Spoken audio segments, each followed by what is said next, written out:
આજરોજ dean sir અને superintendent મેડમની અધ્યક્ષતામાં જે રેસિડેન્ટ અને તબીબ અધિકારી વચ્ચે જે બનાવ બન્યો છે એમના ગહન ચર્ચા થઈ છે. અમને એમનો જે રિપોર્ટ છે એ ગાંધીનગર કક્ષાએ મોકલાવેલો છે.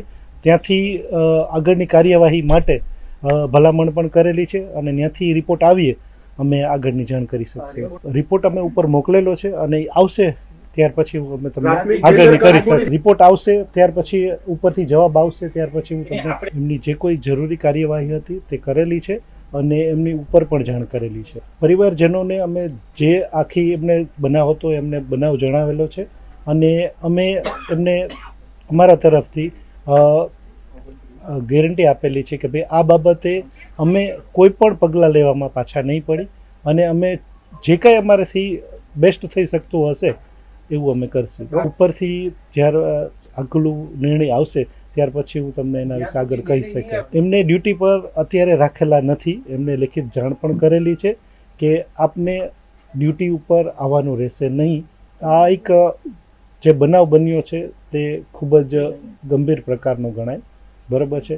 અને ગંભીર પ્રકારનો બનાવમાં ઘણીવાર ડૉક્ટરોને સસ્પેન્ડ પણ કરી શકે, બદલી પણ કરી શકે, ઘણા બધા પગલાં ઉપરથી લઈ શકે, પણ તે આખી તપાસને અંતે ઉપરથી નિર્ણય લેવાય છે. અમે તો આશા રાખી છે કે મોસ્ટલી આજ સાંજ અથવા કાલ સુધીમાં જવાબ આવી જ જવો જોઈએ, બરાબર છે. કારણ કે અમે સતત એમના કોન્ટેક્ટમાં છીએ અને જે કોઈ એમને ક્વેરી હોય એ અમે તરત જ એમને જવાબ આપી દઈએ. અગાઉ એમની ઘણીવાર થયેલી છે ફરિયાદ. એમના માટે જે કંઈ આગળની કાર્યવાહી કરવી પડેલી હતી તે કરેલી જ છે. કોઈ પણ અધિકારીની બદલી કરવી કે સસ્પેન્ડ કરવાની સત્તા અમારા લેવલે નથી હોતી.